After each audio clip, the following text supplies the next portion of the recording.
सुहान भरद्वाज कौतुक सुनहु हरि इच्छा बलवान हरि इच्छा बलवान।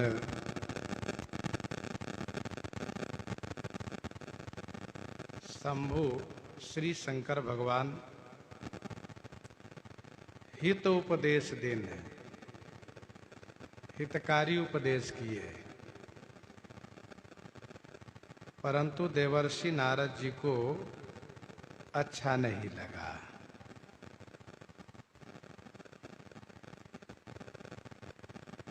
जिसको हितकारी उपदेश अच्छा न लगे समझना चाहिए कि उन पर विधि विपरीत है और उनमें कुमति का निवास है। तब और कुमति बसी विपरीता हिता अनहित मानहु रिपु प्रीता।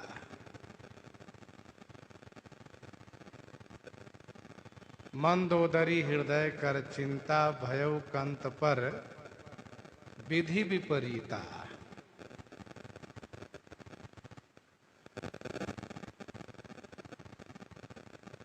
श्री नारद जी को अच्छा नहीं लगा, नहीं नारद ही सुहान।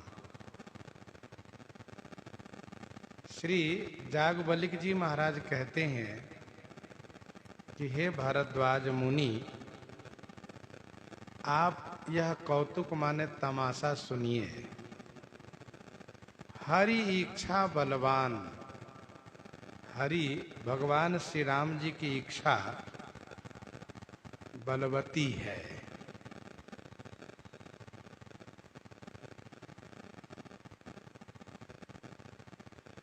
भगवान जिस कौतुक को करना चाहते हैं उस कौतुक में कोई अवरोध नहीं कर सकता।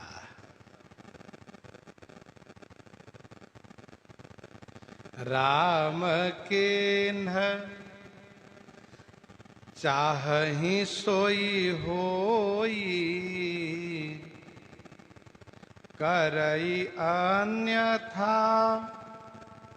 अस नहीं कोई करई अन्यथा अस नहीं कोई। राम केन्ह चाहहि सोई होई।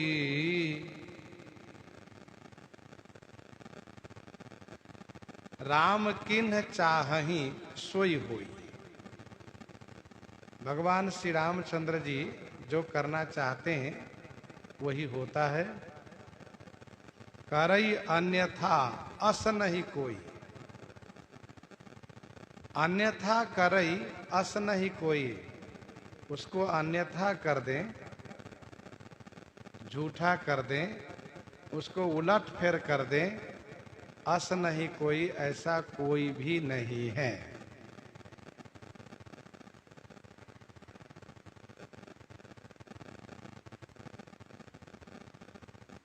लागन उर उपदेश जदपि कहे शिव बार बहु। बोले बिहसी महेश हरि माया बल जान जिए। भगवान श्री शंकर जी ने श्री सती जी को बहुत समझाया और उनको जब उपदेश लागू नहीं हुआ तो उन्होंने हरि इच्छा पर छोड़ दिया। जब उन्होंने परीक्षा लेने की बात की तो वे तुरंत परीक्षा लेने के लिए चल पड़ी।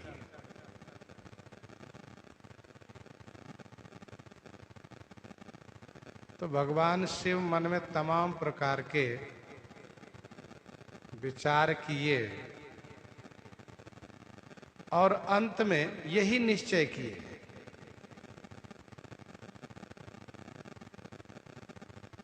कि भगवान की जैसी इच्छा होई है सोई जो राम रचि राखा, को करि तरक बढ़ावई शाखा। तो हो यही सोई जो राम रचि राखा। वैसे यहां पर महर्षि श्री याज्ञवल्क्य जी कहते हैं कि राम किन चाहै सोई होई।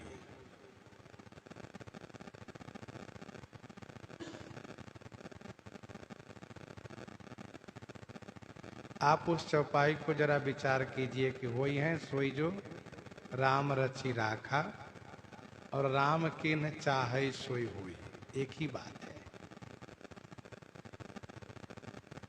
यहां पर श्री याज्ञवल्क्य जी कहते हैं कि करई अन्यथास नहीं कोई। भगवान श्री शंकर जी वहां पर निश्चय करते हैं कि को करी तरक बढ़ावई शाखा।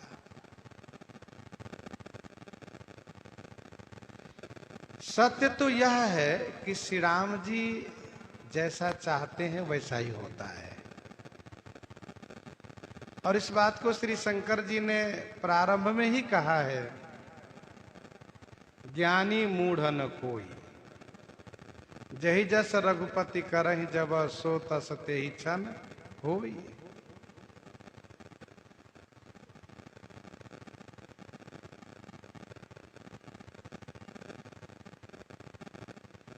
श्री विभीषण जी महाराज यह जानकर भी श्री राम जी संपूर्ण असुरों को मारने की प्रतिज्ञा कर चुके हैं। यह जानकर भी कि श्री राम जी संपूर्ण असुरों को मारने की प्रतिज्ञा कर चुके हैं। भूमि को असुर से खाली कर देंगे, असुर से रहित कर देंगे। इसके बाद भी असुराधिप लंकापति रावण को उपदेश देते हैं, उनको समझाते हैं, समझाने का प्रयास करते हैं।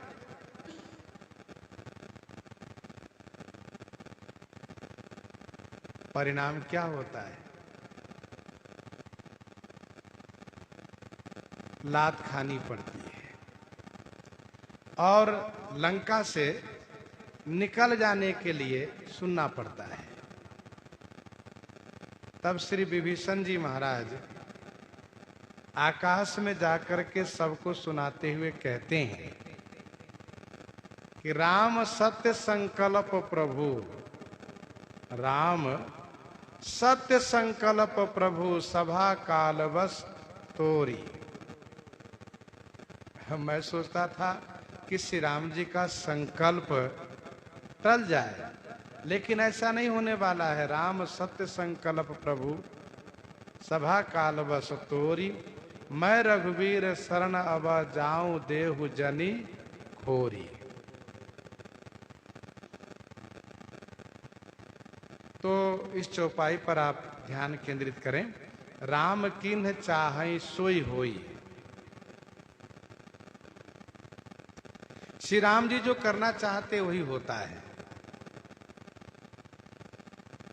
श्री राम जी ने अंगद जी से कहा कि भैया तुम रावण से बात करो और इस बात को ध्यान में रखना कि काज हमार तासुहित होई, रिपुसन करे हो बतकही सोई। तो श्री अंगद जी महाराज यह निश्चय कर लेते हैं, बात तो हो गई, फिर काम तो श्री राम जी का ही होना है, उसका भी हित होगा। तो स्वयं सिद्ध सब काज नाथ मोहि आदर दिया।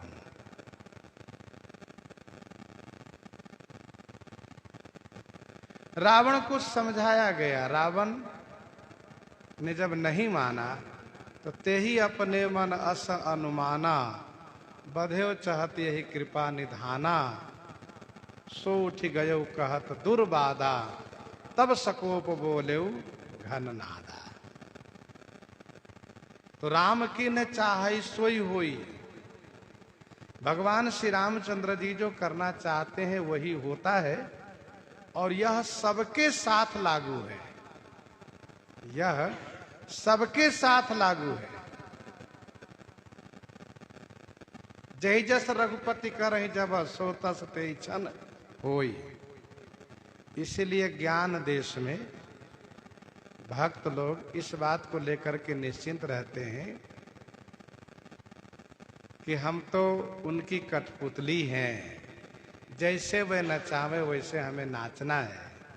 उमा दारू जोशित की नाई, सब ही नचावत राम गोसाई। अथवा तो भक्त ये कहते कि हम तो बानर हैं, उमा दारू जोशित की नाई, नट मरकटीव सब ही नचावत राम खगेश वेदास गावत। तो बहुत यहाँ पर गंभीरता के साथ श्री जागवलिक जी ने कहा कि राम किन चाहई सोई होई, करई अन्यथा अस नहीं कोई। ऐसा कोई नहीं है जो उसको अन्यथा कर दे, कोई है ही नहीं। श्री राम जी की इच्छा के विरुद्ध करने वाला कौन है? कोई तो नहीं है।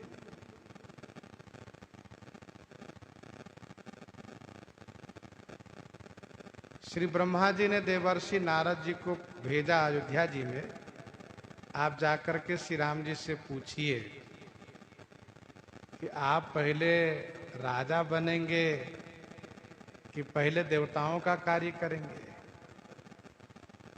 तो श्री राम जी ने देवर्षि नारद जी के पूछने पर कहा कि हम तो पहले देवताओं का कार्य करेंगे। तो श्री नारद जी ने कहा, ये जो उत्सव हो रहा है, यह जो पूरी तैयारी हो रही है आपके तिलक के लिए, इसका क्या मतलब है? तो श्री राम जी ने कहा कि हम देवताओं के कार्य करने के लिए निकलने वाले हैं, उसी की तैयारी समझिए। तो श्री नारद जी ने कहा, आप कृपा करके ये बता देते कि देवताओं के कार्य के लिए कब प्रस्थान करने वाले हैं? तो श्री राम जी ने कहा, बस कल ही निकल रहे हैं। अच्छा, कल ही आप जाएं? कहाँ महाराज, ये तो पूरी अयोध्या जी में उत्सव मनाया जा रहा है, किसी को नींद नहीं आ रही है, सब खुशी के मारे आनंदित हैं कि कल श्री राम जी राजा बन जाएंगे। श्री राम जी ने कहा, अच्छा ठीक है, अब कल देखिए क्या होता है। तो राम किन चाहे सोई होई, सचमुच कल उसी समय में श्री राम जी वन के लिए प्रस्थान किए। तब नारद जी भी हैरान रह गए, ब्रह्मा जी भी हैरान रह गए। मतलब श्री राम जी जो करना चाहते हैं इसको किसी को पता भी नहीं चल पाता है, और जो वे करना चाहते वही होता है।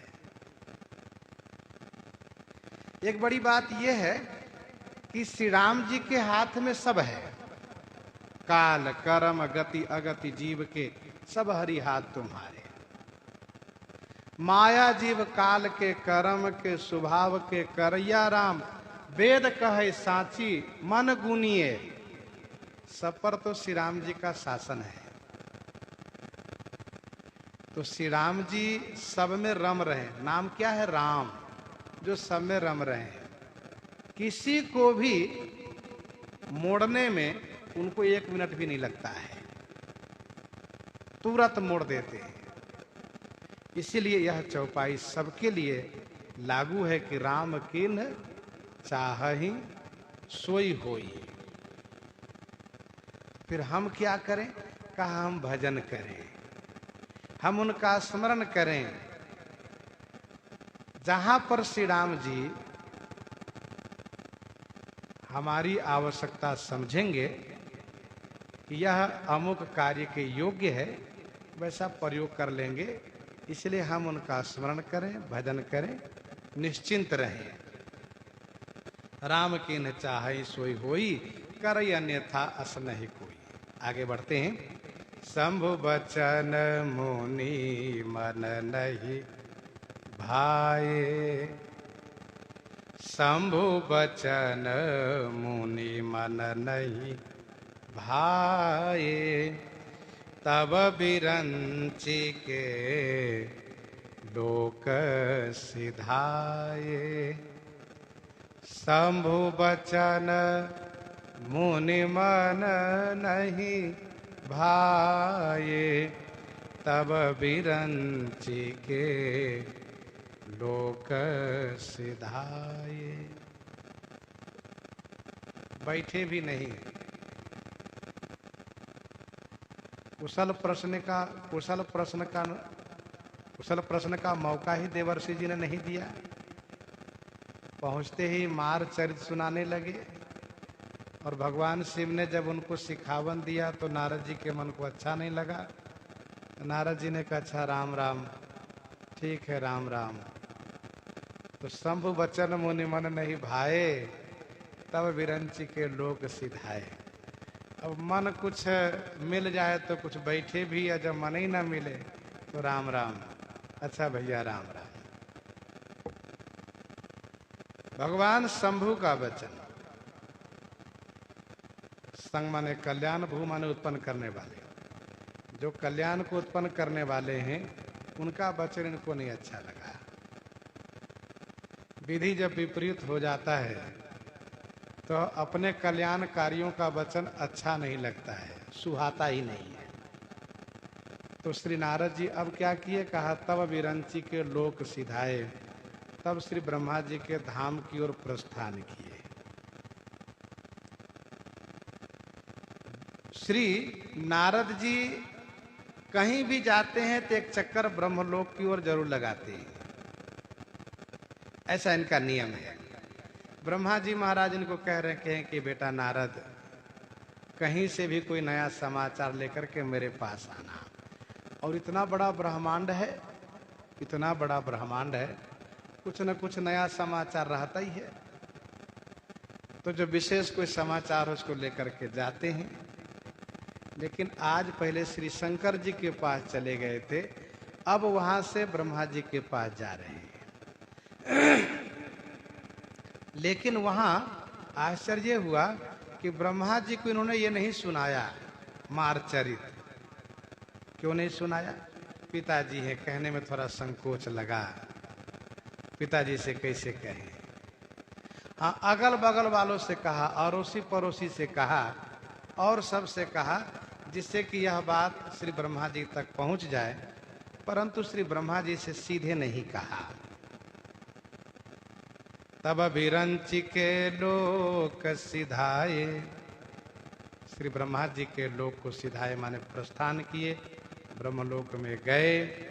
वहां सीधे ब्रह्मा जी से न कह करके औरों से कहा, प्रचार खूब हो गया। इसके बाद देवर्षि नारद जी महाराज एक बार करतल बर बीना, गावत हरि गुण गान प्रवीणा, गावत हरि गुण गान प्रवीणा।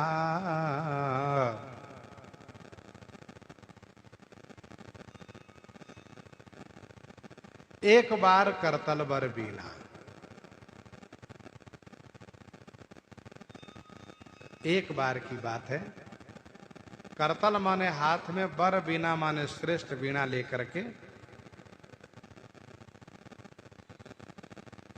गान प्रवीणा, हरिगुण गावत, गान विद्या में, गान कला में प्रवीण देवर्षि नारद जी हरिगुण गान करते हुए, हरिगुण गान करते हुए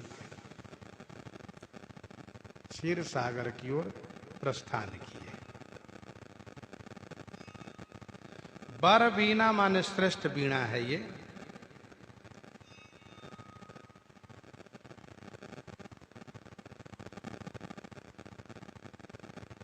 बीणा वादन तत्वज्ञ श्रुति ज्ञाति विशारदः,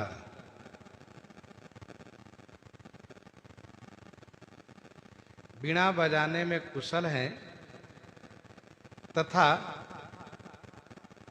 वेद के विद्वान हैं, तत्वज्ञ हैं, श्रुति के ज्ञाता हैं।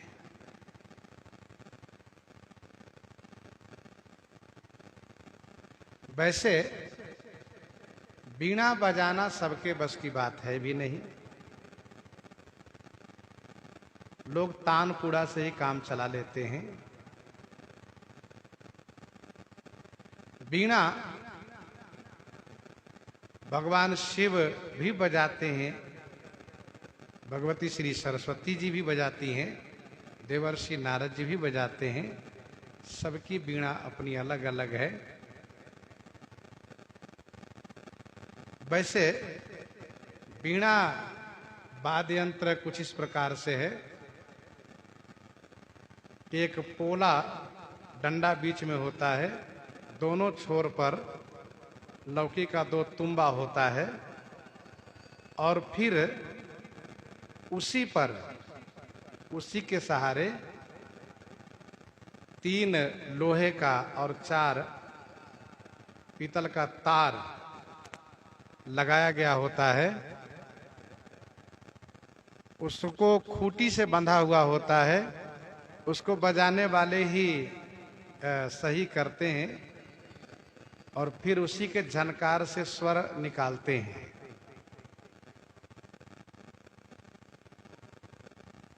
देवर्षि नारद जी महाराज वीणा वादन विशारदः, वीणा बजाने में कुशल हैं। एक बार श्री नारद जी ने ठाकुर जी से ये पूछा कि जब मेरे मन में आपके दर्शन की उत्कंठा होगी, लालसा होगी, तो मैं कहाँ दर्शन के लिए आऊंगा? तो भगवान ने कहा कि आपको आने की आवश्यकता नहीं है। आप जहां बैठ करके वीणा पर स्वर को छेड़ते हुए, स्वर की लहर देते हुए मेरा गुणगान कीजिएगा, वहीं मैं ही आ जाया करूंगा, वहां मैं ही आ जाया करूंगा। नाहम बसामि वैकुंठे योगी नाम हृदय नच, नाहम बसामि वैकुंठे योगी नाम हृदय नच, मद भक्ता यत्र गायन्ति तत्र तिष्ठामि नारद। और मानो ठाकुर जी ने यह सबके लिए कहा कि जो भी मेरा गुणगान करेगा उनके लिए मैं वहीं प्राप्त हो जाऊंगा। मेरा गुणगान करे, मेरी स्तुति करे, मैं वहीं प्रकट हो जाऊंगा। प्रेम ते प्रकट हो ही मैं जाना। एक बार करतल बर बीना, वैसे बार बार जाते हैं लेकिन एक बार विशेष घटना से संबंधित है, इसलिए एक बार शब्द का प्रयोग मानसकार ने किया है। मानस जी में जहां भी एक बार शब्द का प्रयोग है विशेष घटना का संकेत है, और वैसे भी बोलचाल की भाषा में भी इसका प्रयोग किया जाता है। एक बार अमुक जगह जा रहे थे तो रास्ते में इस तरह की बातें हुई, अमुक मिल गए, ऐसी बातें हो गई।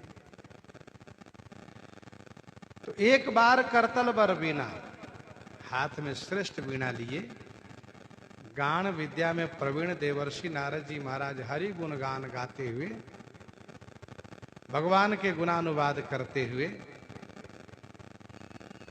क्षीर सिंधु गवने मुनि नाथा, क्षीर सिंधु गवने मुनि नाथा, जहाँ बस श्री निवास श्रुति माथा, जहाँ बस श्री निवास श्रुति माथा। मुनि नाथा क्षीर सिंधु गवने, मुनिनाथ देवर्षि नारद जी क्षीर सिंधु माने क्षीर सागर की ओर प्रस्थान किए, क्षीर सागर की ओर गए। क्षीर सागर कहाँ है तो गोस्वामी जी आगे परिचय देते हैं, जहां श्री निवास श्रुति माथा बस, जहां पर श्री निवास माने लक्ष्मी निवास, श्रुति माथा माने वेद के शिरोभाग, वेद के शिरोभाग, श्रुति के माथा, चारों वेदों के माथा है भगवान, अर्थात चारों वेदों के प्रतिपाद्य भगवान ही हैं। तो श्री निवास श्रुति माथा जहां निवास करते हैं वह क्षीर सागर है।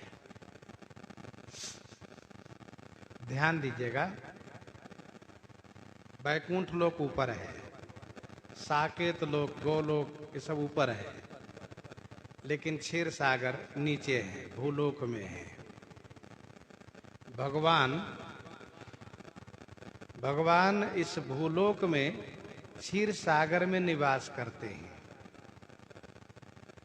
यहां पर दो विशेषण गोस्वामी जी दे रहे हैं। श्री निवास, श्री जी के निवास स्थान है।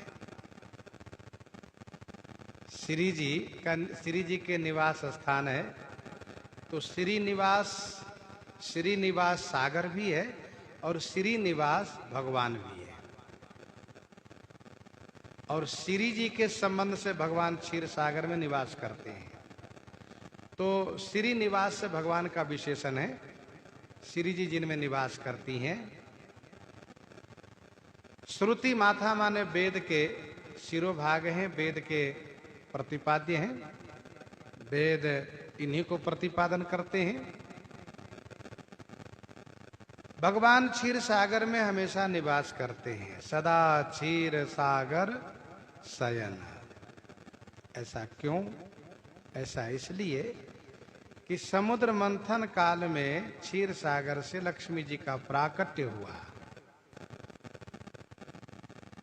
और फिर श्री लक्ष्मी जी ने भगवान के गले में जयमाल पहनाया। श्री जी ने कहा कि आप लेकर के बैकुंठ चलेंगे। कहाँ मैं बैकुंठ में रहता हूं, बैकुंठ लेकर चलूंगा। श्री जी ने कहा आप यहां नहीं रह सकते हैं। कहा क्यों नहीं रह सकते, यहीं रह लेते हैं। पर इस जल में कैसे रहूंगा? कहा शेष के सेज पर रहिए आप। शेष भी आपका भक्त है। इतना बड़ा उपकार शेष का है जो पृथ्वी का धारण कर रखे हैं। वे जब आपका सेज बन जाए, कहा तब तो फिर यहीं हम आराम विश्राम करेंगे। शांताकारं भुजगशयनं पद्मनाभं सुरेशं सदा क्षीर सागर शयन। हमेशा क्षीर सागर में शयन करने वाले। इस प्रकृति में, इस लोक में क्षीर सागर में भगवान का निवास है। अब रही बात, क्षीर सागर तक सब कोई पहुंच भी तो नहीं पाते हैं। सागर 7 है। हम लोग अब तक जो भी चर्चा सुनते हैं वो केवल खार सागर की चर्चा सुनते हैं। अभी दूसरे सागर तक और लोग पहुंच भी नहीं पाए हैं। इसी खार सागर के अलग अलग भाग करके कई सागर रूप मान लेते हैं। कुछ देश हैं कहते हैं कि ये 7 सागर के पार है। अरे भैया ऐसा नहीं है। 7 सागर अलग अलग है। प्रत्येक सागर के बीच भूलोक है, उसके बाद फिर सागर है। तो आइए हम लोग इस विषय पर आते हैं कि भगवान जहां बस श्रीनिवास श्रुति माथा क्षीर सिंधु गवने मुनिनाथा। देखो इसका नाम है क्षीर सिंधु। क्षीर माने दूध, दूध का सागर है। कोई कहे कि अरे वाह दूध के सागर है तो फिर क्या कहना। अरे भाई साहब घी का भी सागर है, हाँ मट्ठा का भी सागर है, और एक बात मदिरा का भी सागर है, मीठा जल का भी सागर है। सब अलग अलग सागर है। तो क्षीर सागर में भगवान निवास करते हैं। श्री देवर्षि नारद जी महाराज वहीं के लिए प्रस्थान किए हैं। क्षीर सागर कहने का भाव यह है कि जय विजय के लिए भगवान का बैकुंठ से अवतार हुआ है। वृंदा के श्राप होने पर बैकुंठ से ही भगवान का श्री राम अवतार हुआ है। लेकिन देवर्षि नारद जी जिनको श्राप दिए हैं वह है क्षीर सागर वाले श्रीमन्नारायण विष्णु भगवान। मानस जी के अध्ययन करने वाले को श्री मद्रामचरितमानस जी के अध्ययन करने वालों को इस बात को ध्यान में रखना चाहिए कि अलग अलग कल्प की बात इसमें कही जा रही है। किसी कल्प में वैकुंठ से, किसी कल्प में क्षीर सागर से, और किसी कल्प में नित्य धाम साकेत से श्री राम जी का अवतार हुआ है। वैसे गोस्वामी जी महाराज प्रयास ये किए हैं कि भगवान नारायण, भगवान विष्णु, भगवान श्री राम के स्वरूप को अभेद दिखाए हैं। अभेद सब एक ही है। जिनको वेद अगुण सगुण कह करके प्रतिपादन करते हैं, वही भगवान चतुर्भुज होकर के क्षीर सागर में शेष शैया पर शयन करते हैं। श्री लक्ष्मी जी उनके चरण को संवाहन करती हैं, दबाती हैं। क्षीर सिंधु गबने मुनिनाथा, जहां बस श्री निवास श्रुति माथा। श्रुति माथा कहने का दूसरा भाव यह भी है कि जब कोई व्यक्ति वेद का अपमान करता है, अनादर करता है, तो भगवान के सिर में दर्द होने लगता है। भगवान का कपाल कब दुखता है, उनका सिर कब दुखता है? जब कोई वेद को अपमान करता है, क्योंकि वेद के सिरोभाग भगवान है। ध्यान रहे, कभी भी भूल के भी वेद का अनादर नहीं करना चाहिए, अन्यथा भगवान के सिर में दर्द हो जाता है। और सिर में दर्द होने से क्या होता है, हम आप भली भांति परिचित हैं। नींद नहीं आती है और कष्ट होता है, परेशानी होती है। जहां बस श्री निवास श्रुति माथा, हरसि मिले उठी रमा निकेता,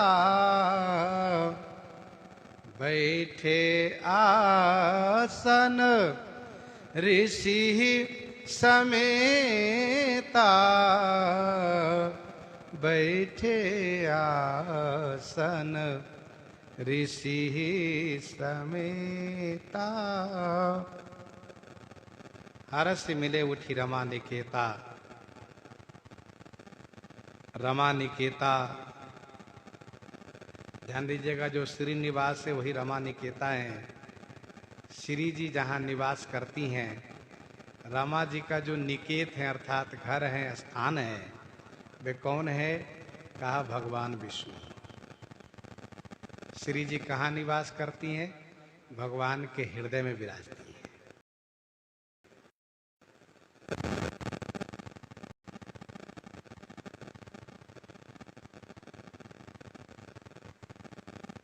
हरस मिले उठी रमा निकेता,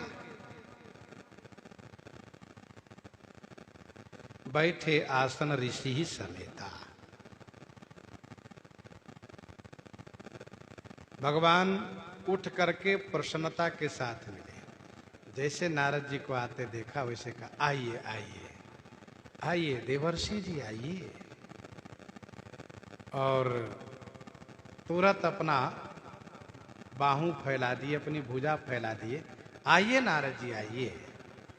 तो नारद जी का कर्तव्य था कि पहले चरण में वंदन करते, प्रणाम करते, सो न करके जाके तुरंत हृदय से लग गए। जिस प्रकार से भगवान से मिलने पर भक्त को खुशी होती है, उसी प्रकार से भक्त से मिलने पर भगवान को खुशी होती है।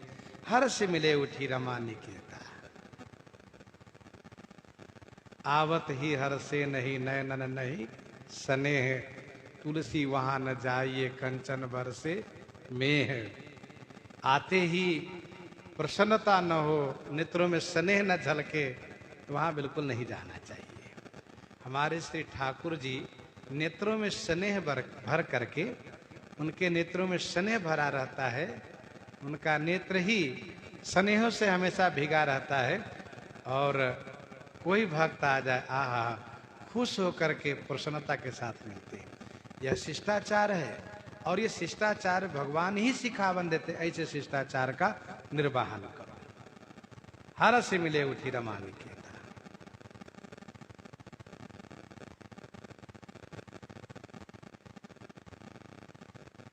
ठाकुर जी अपने भक्तों को अपने से छोटा नहीं मानते।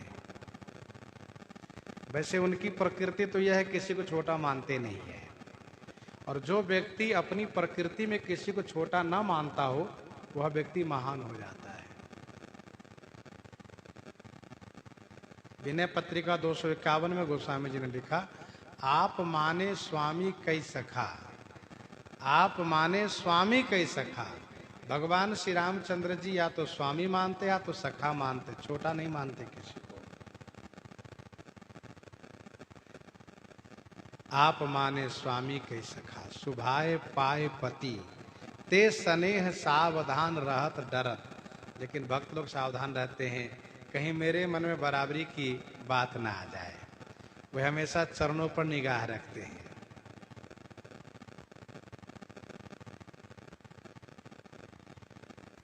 श्री ठाकुर जी ने, श्री रघुनाथ जी ने हनुमान जी से कहा, सुन सुन तो वही उरी मैं नाही, मैं उरी नहीं।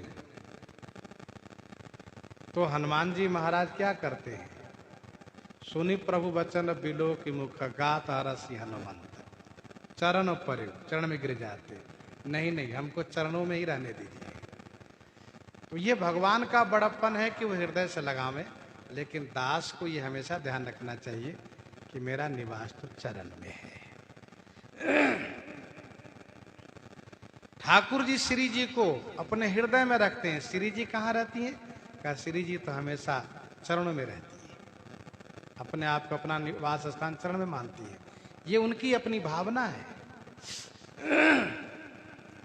हर से मिले उठी रमा निकेता। एक संत का भाव यह है, एक संत का भाव यह है कि ठाकुर जी जान रहे हैं कि नारद जी किस भाव से आए हैं, इसलिए खुश होकर के मिल करके उनके अभिमान को और बढ़ा रहे हैं। लेकिन ध्यान देने वाली बात यह है कि ठाकुर जी का ये शील स्वभाव है कि वे अपने भक्तों से, अपनों से इसी प्रकार से मिलते हैं।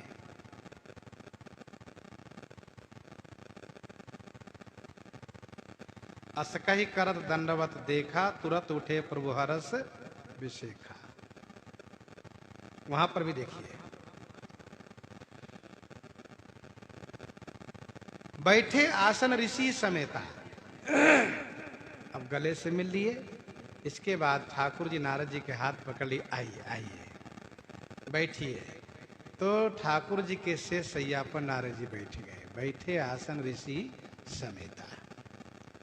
वैसे नारद जी ऐसा कभी नहीं करते थे, हमेशा नीचे बैठते थे, लेकिन आज बराबर में बैठ गए शेष सैया पर। क्यों? इनके मन में एक बात घूम रही है। कौन सी बात घूम रही है? देखो, संसार में सबसे बड़ा काम क्रोध पर विजय पाने वाला, काम क्रोध को जीतने वाला नारद, मैं हूं। भगवान विष्णु क्रोध को जीत लिए हैं। हाँ, इतना हम जानते हैं, क्रोध को जीत लिए हैं। भृगु जी ने लात मारी फिर भी इनको बुरा नहीं लगा। ये क्रोध जयी है, क्रोध पर विजय कर लिए हैं। इनको कोई कुछ कह दे बुरा नहीं लगता है। और भगवान शंकर काम जयी है, काम को जीत लिए, और क्रोध को नहीं जीत पाए। भगवान विष्णु क्रोध को जीत लिए लेकिन काम को नहीं जीत पाए, ससुराल में हमेशा रह गए। मतलब उनको श्री जी इतनी प्यारी लगी, पत्नी से इतना प्रेम किए कि ससुराले में रह गए। तो इसका मतलब काम पर विजय नहीं किए। और भगवान शंकर कहा काम को तो नाश किए, लेकिन क्रोध उनको आ गया, और फिर वे भी विवाह किए, पत्नी वाले वे भी हैं। जहाँ तक ब्रह्मा जी की बात है, सृष्टि के तीनों प्रमुख हैं, ब्रह्मा जी, विष्णु जी, महेश जी, तीनों पत्नी वाले हैं। पर मैं नारद तीनों से ऊपर हूं। मैं काम क्रोध दोनों पर विजय पाने वाला हूं। तो मैं उसका पात्र हूं, मैं उसका अधिकारी हूं, मुझे ऐसे सम्मान मिलना चाहिए। अच्छा, होता है जब मन में सम्मान की चाहना आ जाए तो फिर यही अहंकार का कारण बन जाता है। नारद जी सोचते हैं कि मैं इसका योग्य हूं, अधिकारी हूं, ये लोग गृहस्थ हैं, इसलिए मुझे इतना सम्मान करते हैं। तो आज श्री नारद जी ठाकुर जी के साथ से सैया पर बैठ गए। देखो, स्वामी के साथ सैया पर बराबर में नहीं बैठना चाहिए, ये भक्त का अपराध है। नारद जी आज बैठ गए, बैठे आसन ऋषि समेता। भगवान तो जान ही रहे हैं कि यहाँ पर श्री शंकर जी के समझाने पर भी उनको अच्छा नहीं लगा है और इसलिए आए हैं। तो श्री शंकर जी से बराबरी इन्होंने की है, इसलिए इनके साथ खेल तो मैं खेलूंगा। तो भगवान मुस्कुराने लगे, हंसने लगे। तो माया देवी ने कहा, जय जय, क्या आदेश है? तो ठाकुर जी ने कहा, भी ठहरो, थोड़ी प्रतीक्षा कर लो। क्योंकि भगवान जैसे हंसते हैं वैसे माया देवी तुरंत सावधान हो जाती है। हासो जनोन्माद करी च माया, भागवत जी में, मानस जी में, माया हास बाहुदेव पाला। तो बोले बिहसी चराचर राया, बहुते दीनन कीन मुनि दाया, बहुते दीनन कीन मुनि दाया। जो चराचर राया है, चराचर के राजा हैं, चराचर के अधिपति हैं, उन्होंने बिहसी माने विशेष रूप से हंसते हुए कहा। नारद जी मन ही मन सोच रहे, देखिए मेरे भगवान कितने अच्छे हैं, खुश होकर के मिले, कितना प्रसन्न है। और जब मैं गया कैलाश तो भगवान शिव को अच्छा नहीं लगा। हाँ, वह तुरंत समझाना शुरू कर दिए।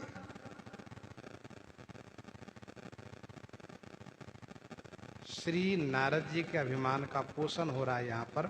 बोले बिहस चराचर राया, बहुते दिनन कीन्ह मुनि दाया। श्री शंकर जी ने कहा था चले हो प्रसंग, तो श्री ठाकुर जी प्रसंग चला दिए। मुनिराज, बहुत दिन के बाद आप दया किए, हमसे कोई गलती हो गई है क्या? आप इधर नहीं आते, कहीं दूर चले गए थे क्या? पहले बराबर आया जाया करते थे, अब मैं देख रहा हूं बहुत दिनों से आप इधर आए नहीं। मौका मिल गया नारद जी को। वैसे भगवान अपने कर्तव्य को पालन किए। भगवान अपने भक्त को अपने से अधिक मानते हैं। सातम सम मोहिमय जग देखा, मोते संत अधिक करी लेखा। मोरे मन प्रभु अस विश्वासा, राम ते अधिक राम कर दासा। उसका निर्वाह किए। कोई कहे कि बताओ भगवान अपने भक्त को इस तरह से क्यों बराबर में बैठा लिए? कहा, भगवान तो बैठाने का प्रयास हमेशा करते हैं। अच्छा, ठाकुर जी स्वयं प्रसंग चला दिए। भगवान का एक स्वभाव है, स्मित वक्त्रो मित भाषी पूर्वभाषी च राघव। भगवान श्री राम जी का सहस्र नाम में से सब नाम है। पद्म पुराण में ऐसा वर्णन है, स्मित वक्त्रो, हमेशा मुस्कुराते रहना, कभी उदास नहीं होते, सदा प्रसन्न रहना, हमेशा खुश रहना। स्मित वक्त्रो मित भाषी, सीमित बोलते हैं, नापा तौला बोलते हैं, ज्यादा नहीं, उतना ही बोलते हैं जितनी आवश्यकता हो। और पूर्वभाषी च राघव, पहले बोलते हैं।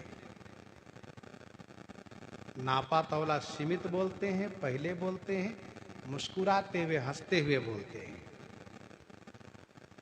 ये ठाकुर जी का स्वभाव है।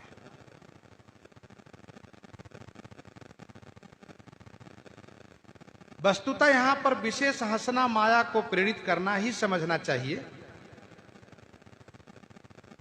जैसे भ्रमते चकित राम मोहि देखा, बिहसे सो सुन चरित विशेखा। श्री कौशल्या जी के साथ उपजा जब ज्ञाना, प्रभु मुस्काना, चरित बहुत विधि किन्ह चाही। जैसे उन्होंने ज्ञान की बात शुरू की वैसे भगवान मुस्कुरा करके उनके ज्ञान पर पर्दा डाल दिए। महर्षि विश्वामित्र जी से श्री मिथिलेश जी ने जब पूछना शुरू किया और गंभीरता पूर्वक प्रश्न किया और उनके हाँ में हाँ मिला करके विश्वामित्र जी आगे कुछ और कहने जा रहे थे, तो ठाकुर जी तुरंत मुस्कुरा करके हंस करके उन पर माया डाल दिए। कह मुन बिहस कहो निरपनी का वचन तुम्हार न होई, अली का ये प्रिय सब ही जहां लगे प्राणी, मन मुस्काए राम सुनि बानी। अच्छा है तो इनके मुस्कान में जादू, जिसकी ओर देख करके मुस्कुरा दिए कि उनकी बोलती वहीं रुक जाती है सहज रूप से। वो क्या कहने जा रहे थे गए काम से, ये उनके मुस्कान में जादू है। और इसी को भक्त लोग कहते माया है। सही बात है, माया है। और महर्षि विश्वामित्र जी, श्री कौशल्या जी, देखिए इन लोगों का वक्तव्य और उनकी ओर देख करके भगवान जैसे मुस्कुराए उनका ज्ञान गायब हो गया। श्री वाल्मीकि जी ने कहा कि पूछे मोहिक रहूं का, मैं पूछत सकुचाऊं, जहां न हो तहां देव कहीं तुम्हें दिखाऊं ठाऊं, सुनि मुनि बचन प्रेम रस साने, सकुचि राम मन महु मुस्काने। जैसे मुस्कुराए वैसे वाल्मीकि जी ज्ञान की बात छोड़ दी।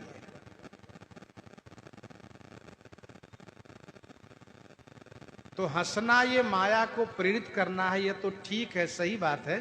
लेकिन एक और भी बात है, भगवान जिन पर हंसते हैं उन पर माया का प्रयोग तो करते ही, साथ साथ कृपा करते हैं। इनकी हंसी उपहास परक नहीं है, इनकी हंसी कृपा परक है। हृदय अनुग्रह इंदु प्रकाशा, सूचत किरण मनोहर हासा।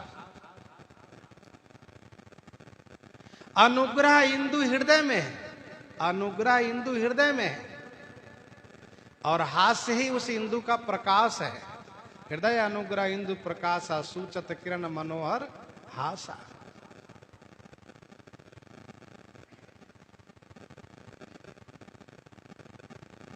तो ठाकुर जी मुस्कुरा करके इन पर अनुग्रह करने जा रहे हैं। कैसा अनुग्रह?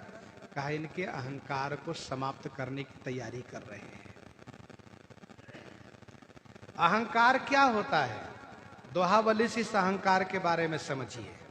अहंकार क्या होता है इसको दोहावली के दोहा से समझिए। दोहावली 243 में, हम हमार आचार बड़,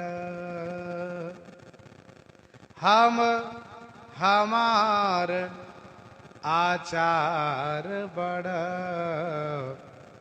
भूरे भार धरी शीस, हाठी सठ परबस परत जिमी, कृमि कीरयरु कीस। हम और हमारा आचरण, हम अच्छे हैं, हमारा आचरण अच्छा है, यहां तक तो ठीक है। लेकिन दूसरा और दूसरे का आचार खराब है, ये अहंकार है। हम हमारा आचार बड़ा, भूरी भार धरी शीश, हठीसठ परबस परत जिमी, कृमि कीर अरु कीस। रेशम धागे के कीड़ा, तोता और बानर बहुत होशियार बनते हैं लोग, इसलिए बंधन में पड़ जाते हैं। हम बहुत अच्छे हैं।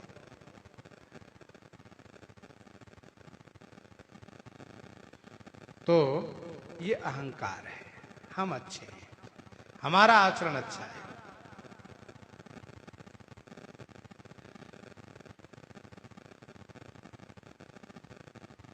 बोले बिहसी चराचर राया, बहुते दिनन किन मुनि दाया।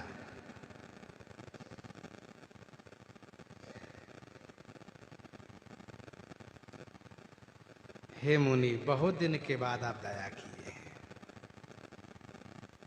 जैसे ठाकुर जी ने प्रसंग चलाया वैसे ही काम चरित नारद सब भाखे,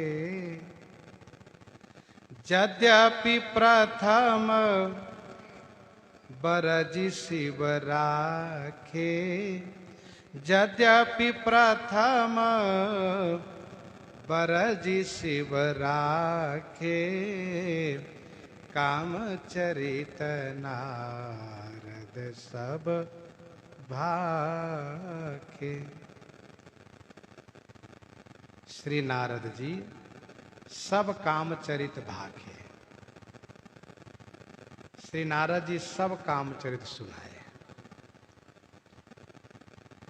यद्यपि प्रथम बरजी शिव राखे, यद्यपि शिव जी प्रथम माने पहले ही बरजी राखे, बरजी राखे माने रोक रखे थे, मना कर रखे थे कि कहिएगा नहीं, फिर भी सुना दिए।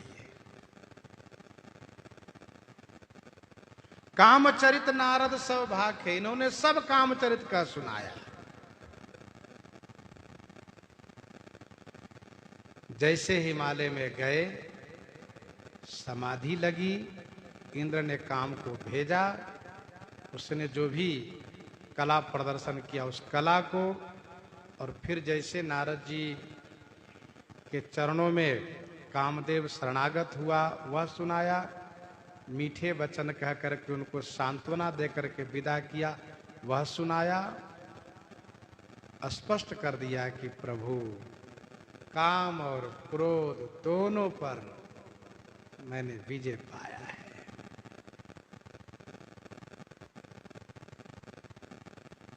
ठाकुर जी मनी मन सोच रहे, इस बात को भूल गए कि सुमिरत हरि साप गति बाधी, मैंने किया है।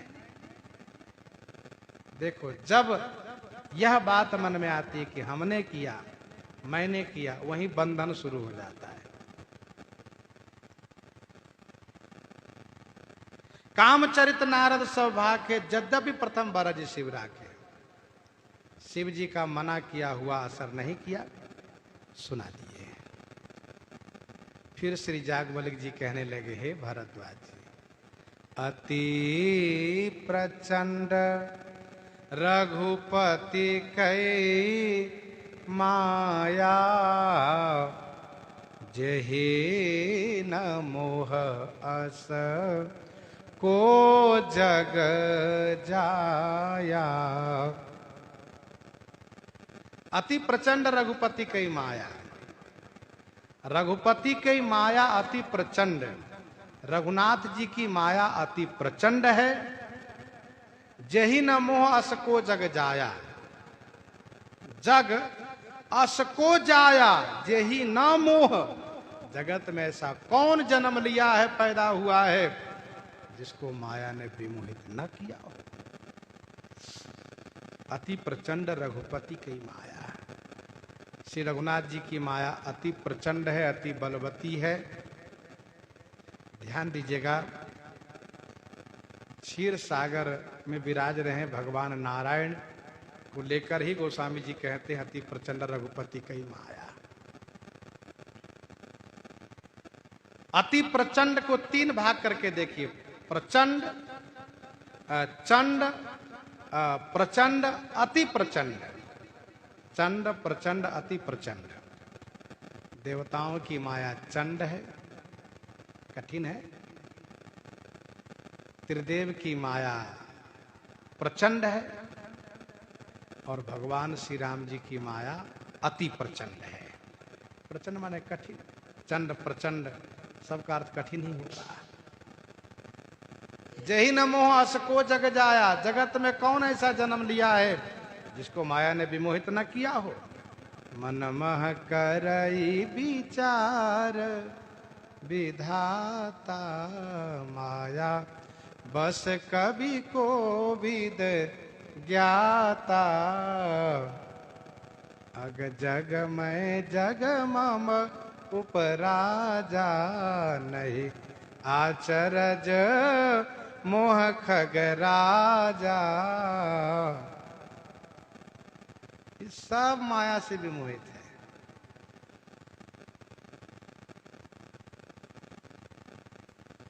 जही बहुबार नचावा, वो तो मुझे भी नहीं छोड़ती, मुझे भी नचा देती।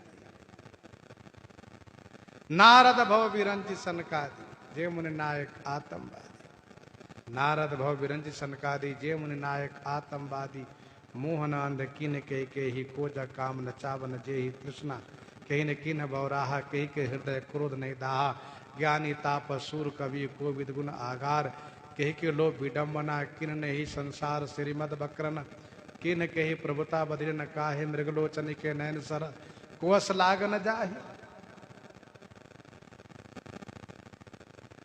कवितावली उत्तरकांड 117 पद में गोस्वामी जी ने लिखा को न क्रोध निर्दय हो काम के बस नहीं किन हो। गीता जी के 7वें अध्याय के 14वां श्लोक में भगवान श्री कृष्णचंद्र जी कहते हैं दैवी है सा गुणमयी मम माया दुरत्यया। दैवी है सा गुणमयी मम माया दुरत्यया मामेव ये प्रपद्यन्ते माया में ताम परन्ति। देखो सबकी अपनी अपनी माया है। एक सामान्य मनुष्य उसकी भी माया होती है। यहाँ न लाग हिरावरी माया, आप समझिए जरा विचार। सब धूर्तई करते हैं, जिसकी जहां धूर्तई हो उसकी माया है वो। तो सबकी अपनी अपनी माया है। होशियारी करना, छल कपट करना माया ही तो है। तो सबसे प्रबल है श्री राम जी की माया। सुनुखग प्रबल राम की माया जही न मोहस को जग जाया। तो अति प्रचंड रघुपति की माया जही न मोहस को जग जाया। रूख बदन करी बचन मृदु बोले श्री भगवान तुम्हारे सुमिरन ते मिटही मोह मार मद मान।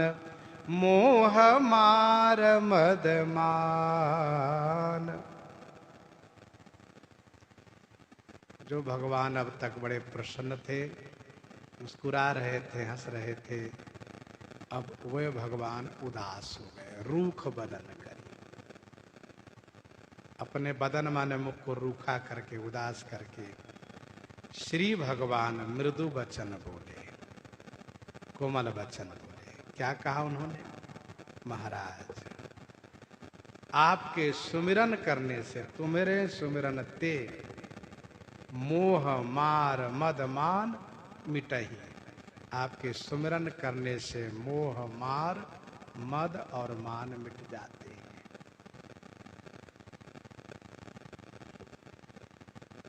भगवान रूखे क्यों हो गए? बड़े प्रसन्न थे, उदास क्यों हो गए?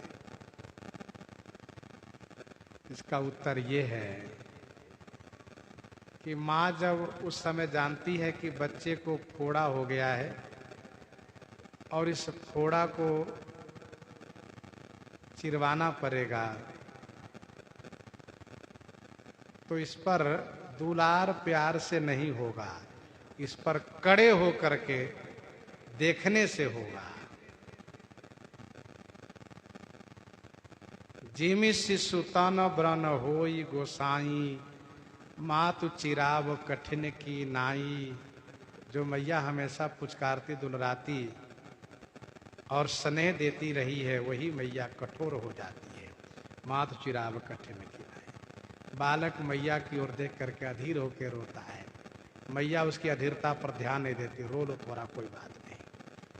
यद्यपि प्रथम दुख पावै रोवै बाल अधीर, लेकिन मैया उस पर ध्यान नहीं देती है। तो वैसे ही तिमि रघुपति निज दास कर हरई मान हित लागे।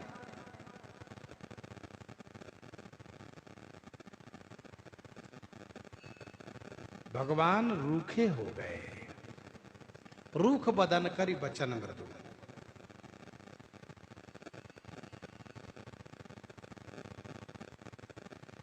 भगवान माता के समान है। करऊं सदा तिनकई रखवारी जिमि बालक राखई महतारी। मैया सोचती हैं कि यदि मैं इनके रोने पर ध्यान दूंगी तो इनके घाव ठीक नहीं होंगे, इसलिए उनकी व्याधि नाश के लिए, उनके रोग को नाश के लिए बिल्कुल कठोर बने रहती है और कड़े नजर से देखती भी है, ये होता है। वैसे भगवान अपने भक्तों के अभिमान को नाश करते हैं तो कड़े होकर नाश करते हैं। इसका मतलब ये नहीं कि मैया कठोर हो गई है, भगवान कठोर हो गए हैं। माँ का हृदय कोमल है, भगवान का हृदय कोमल है।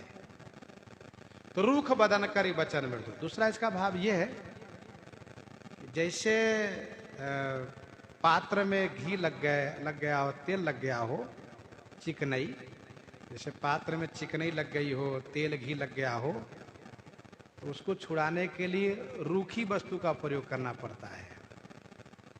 सूखी मट्टी हो, राख हो, सरफ हो, तो उससे इसको छुड़ाया जाता है।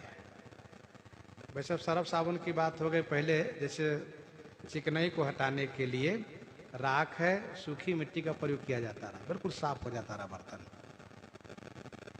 तो देवर्षि नारद जी में अहंकार रूपी चिकनाहट है, उसको मिटाने के लिए भगवान अपने मुख को रूखा कर लिए, मानो रूखा करके उस चिकनाहट को दूर करना चाह रहे हैं।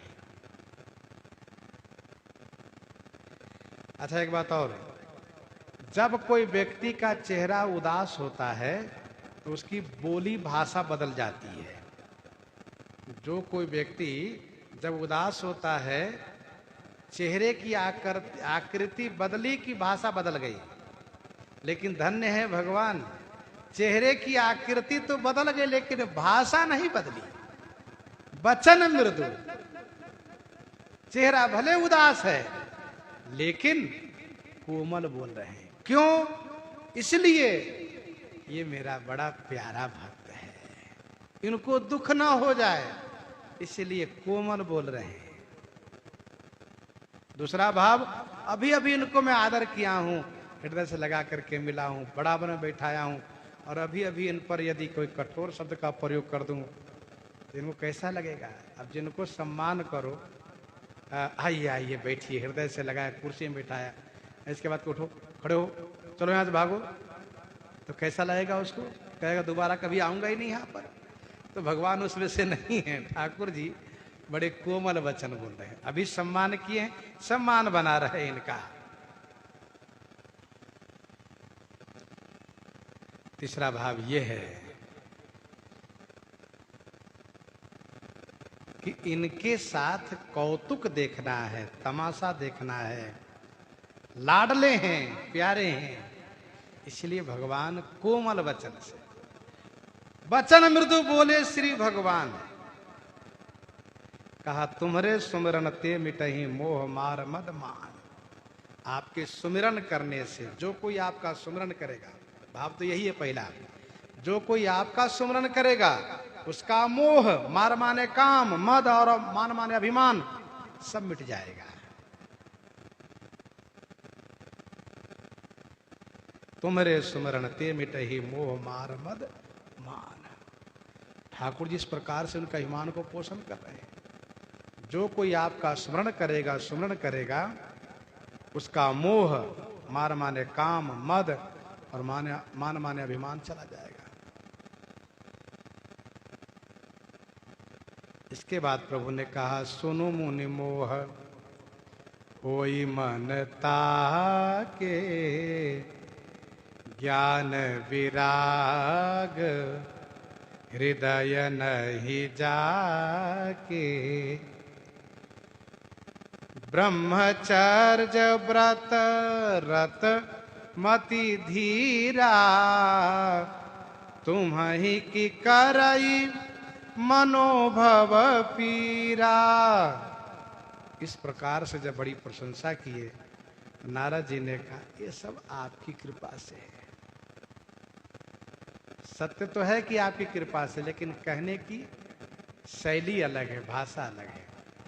जैसे कोई कहे कि देखो आप इस तरह से सुखी हो, प्रसन्न हो, स्वस्थ हो, तो वह व्यक्ति ऊपर से कह दे सब आपकी कृपा है, और अंदर से कहिए क्या कृपा करेंगे, अपने खुद बीमार रहते हैं, परेशान रहते, ये क्या कृपा करेंगे।